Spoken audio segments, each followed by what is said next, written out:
Good morning, fellow mathematicians. Welcome back to another video. This right here is just a complementary video to finish off this geometry stuff. We have derived the equations of motion for the cardioid and the cycloid, and also we have derived the area of the cardioid and the area of the cycloid, and also the arc length of one cycloidal curve.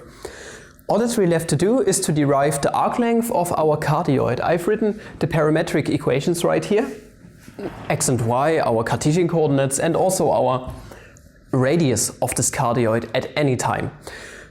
You either have two choices. We have derived the arc length in two different coordinate systems, either in Cartesian coordinates or in polar coordinates. The better choice right here is to deal with the polar coordinate system right here. It's just way easier to integrate. Way less stuff right here.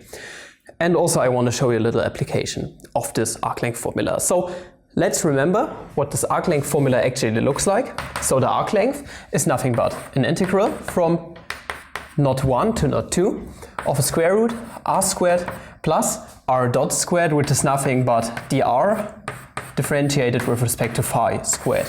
And then everything integrated with respect to phi. Okay, coolio. Now you might ask yourself what our knots actually are, our starting and end point of this curve. If we take a look at our cardioid once again, it looks something like this right here, a little heart shape. Don't forget, phi is our angle rolled basically of this outer circle rolling around this inner circle. We're going to start here. And when we start here, well, our outer circle didn't roll in any way. So we are going to start off from 0 degrees, you could say. Then our circle is rolling around. Pi over 4 degrees rolled. Then we are going to go further, pi over 2. And so on, up until pi. No, wait, this was pi over 2. This has been pi. Then we have 3 pi over 2, and then we have 2 pi. So after 2 pi, we have rolled this whole thing right here. Okay, up until 2 pi. Okay, now we can actually move on with this.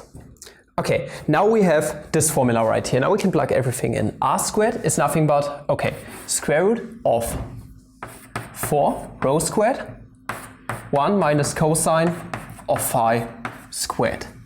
But what is dr differentiated with respect to phi? Well, that's just a constant, it's going to stay where it is. And then we have 1 minus cosine of phi differentiated, negative cosine differentiated is nothing but sine of phi. Okay, coolio, we can plug this into here. Then we have plus 4 rho squared sine squared of phi, and everything integrated with respect to phi. Now you see we have this common factor of 4 rho squared. We can actually bring it to the outside with this third right here. It's a completely positive unit, so we can actually break up this third. We can make it multiplicative to end up with the square root of 2 squared times rho squared is going to give us the absolute value of 2 times rho, but rho and 2 are strictly positive, meaning absolute value of those is just the quantity itself. So we have 2 times rho times an integral running from 0 to 2 pi of, okay, now we are going to get this binomial formula right here. It's going to give us 1 minus 2 cosine of phi plus cosine squared of phi. Also we have the square root, I'm terribly sorry, and then positive sine squared of phi, integrated with respect to phi. And you might notice cosine squared plus sine squared is nothing but 1. 1 plus 1 is 2, so we have a common factor of 2. We can bring it to the front, and then we can basically factor out square root of 2, because once again that's a positive quantity. So we are going to get 2 times square root of 2 times rho, integral from 0 to 2 pi of square root 1 minus cosine of phi, integrated with respect to phi. And this might seem pretty familiar. We have talked about this actually in the cycloid arc length derivation video. So we can take a look at cosine of 2 times phi over 2, basically, which is nothing but the cosine of phi.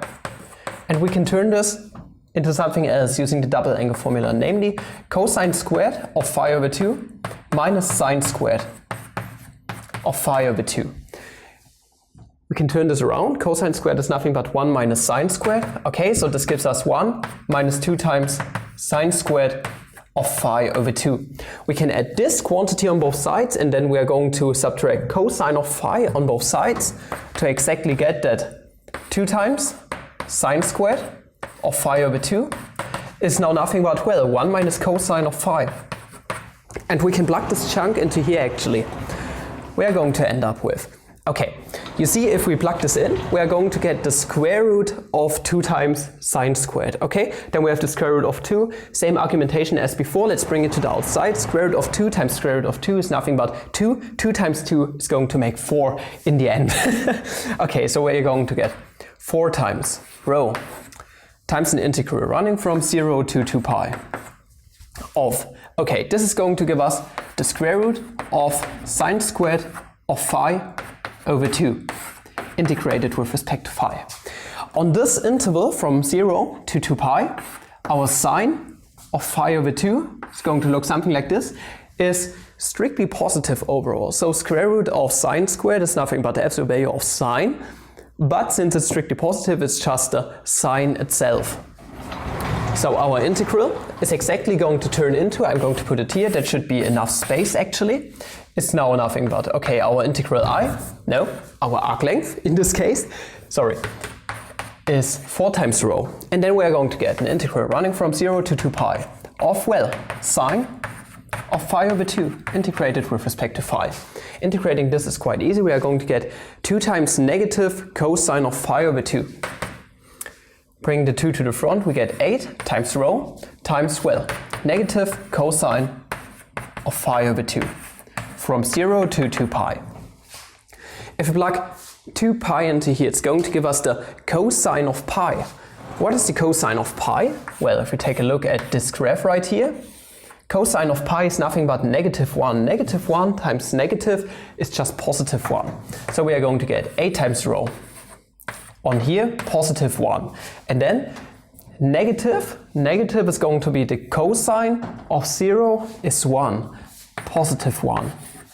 Overall, this leaves us with, well, 16 rho. Because 1 plus 1 is 2, if you didn't actually notice. And you might notice something curious. Well, 16 rho is exactly 2 times the arc length of our cycloid that we have. So it really doesn't quite matter if you let a circle roll around another circle 2 times basically, or you're just going to evaluate this cycloid curve but 2 times basically. So it really doesn't quite matter. So those arc lengths are exactly equal to each other. And that's basically it. Yeah, just like I said, a little complimentary video just to finish off this geometry stuff. I thank you guys for watching. If you did enjoy this video, please like and subscribe and recommend the channel if you like. If you want to support the channel a bit more, you know how you can do this. And up until the next video, have a cycloidal day once again. No, we were talking about the cardioid. Have a cardioidal day? I don't know. See ya.